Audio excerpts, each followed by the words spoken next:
Okay, everyone, welcome back again. This is, I guess, part three of the tissue wrapped rolls. This is the 1942D tissue wrapped roll. And again, if you haven't had a chance, go back and take a look at the 1941D I did just a few minutes ago, and that'll give you a little bit of background. But this is a tissue wrapped roll.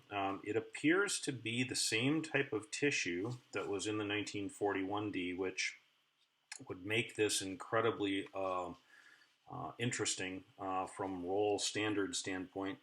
However, the one thing I will point out is this roll is not as well packaged on the inside. The tissue isn't folded as quite as nice and neatly as the 41D roll was, which leads me to believe that this may not be a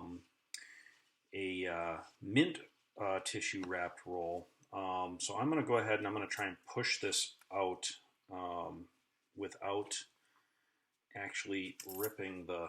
Oh, well, that's the end of that. Looks like the tissue came right out. So I'm going to try and actually, let me grab something here, and I'm going to try and see if I can push the rest of these out here. Looks like they're going to come out without the tissue, which is what it is. I was trying to preserve that tissue, but unfortunately it has a mind of its own. So I'm going to have to open this roll and the paper in order to get that tissue, because I want to see this tissue. All right, looks like I may have been proven wrong. So you'll notice that this is tissue wrapped, but this tissue paper is even lighter weight than the tissue paper from the 1941D, and I'm going to bring that over here so you can get a chance to see what I'm talking about. Look at how much tissue paper there is here versus how much there was for the 1941D. This is definitely a mint tissue paper. There's no doubt about that. And that's about the size of the tissue paper that I've seen for the other rolls of mint wrapped tissue wrapped rolls that I've seen. So this roll is definitely mint tissue wrapped. This roll, on the other hand, is not so much. My guess is that this is probably personal wrapped, and somebody that was using why they would use this little tiny piece of tissue paper is kind of beyond me. But it is a very thin, lightweight tissue paper and very, very small in terms of size. This is most likely a personal wrapped tissue paper roll, which leads me back to my other point about this particular wrapper being that pinkish color rather than being more of a crimson red color, and the fact that this wrapper, in terms of its printing on it, is decidedly more mid to late 40s rather than early 40s, pre 1943, so to speak, I guess.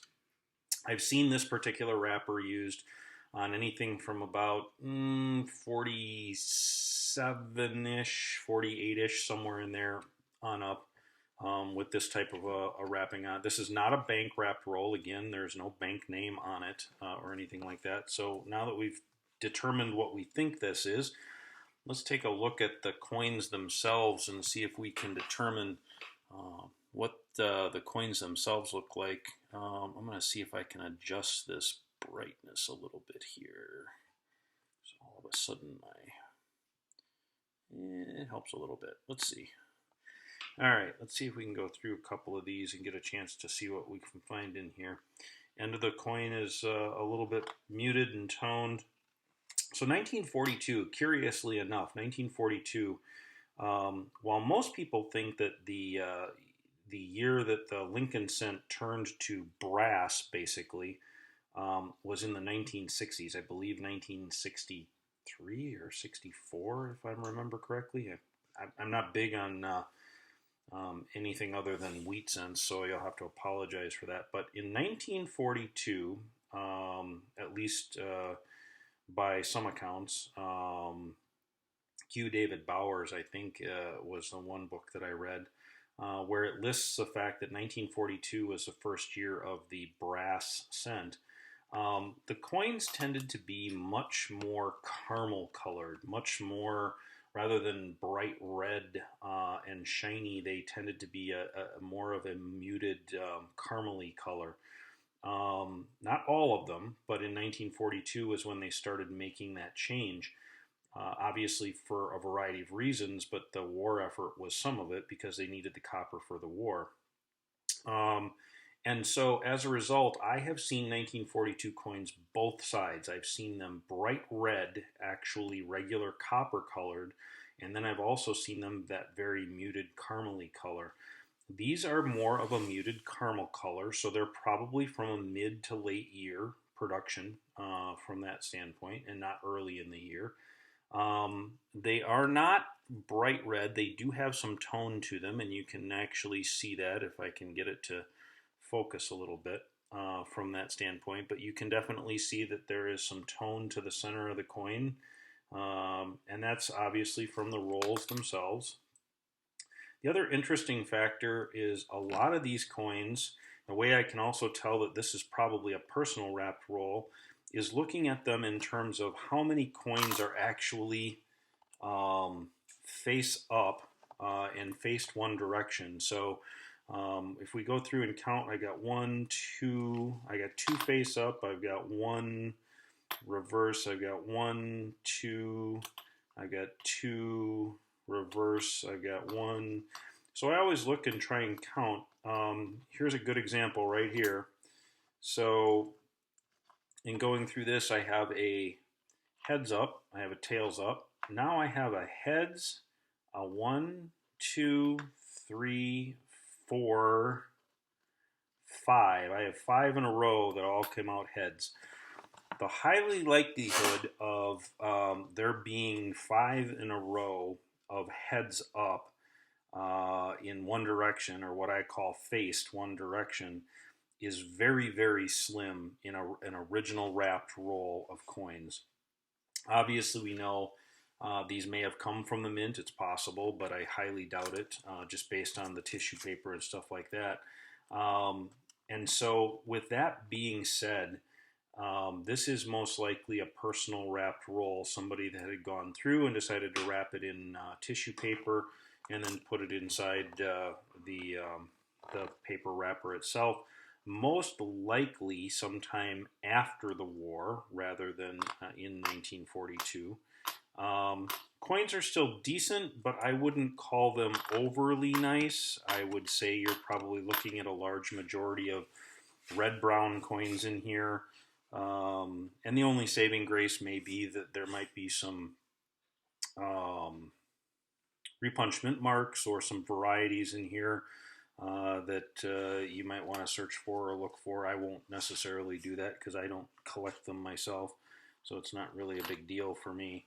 A couple of fingerprints. Here's one with a pretty heavy-duty fingerprint on it, which again also leads me to believe that it is most likely a personal wrapped roll, because that's a good-sized fingerprint on that particular coin, and a good dark one too. So my guess is that, again, that was probably a personal wrap roll. I didn't see any single fingerprints on the 41D roll when I went through that real quickly. So that pretty much kind of was what I was expecting with this particular roll. I wasn't going to be 100% sure, but definitely out of the two rolls, I am extremely excited by the 41D roll being what it was, because that would be the latest date mint tissue wrapped roll I have ever run across. So I appreciate everybody's time. We're just about 10 minutes here, so I'm going to cut the end of the video short. I'll go through and try and do some grading on these, and hopefully, again, I want to thank the gentleman who sent these to me, because it is always a pleasure to go through stuff like this, and I'm happy to do it for anybody that wants to send me rolls of coins to go through, because this is something that's incredibly exciting for me to do. I do have in my possession for another person who has purchased it, who happens to live in Australia, a tissue wrapped roll of 1940s San Francisco. I have not opened it, never opened it, and unless he gives me permission to, it's not going to get opened because I don't want to destroy the integrity of that roll. But that one would obviously be fun to open as well. I'm not 100% certain that it is mint tissue wrapped, but it is definitely tissue wrapped. So thank you for watching. I appreciate it. Hopefully you guys will stop by and if you get a chance, leave some comments below. It's always fun to read comments. And we'll see you on the next video. Thanks. Have a good day.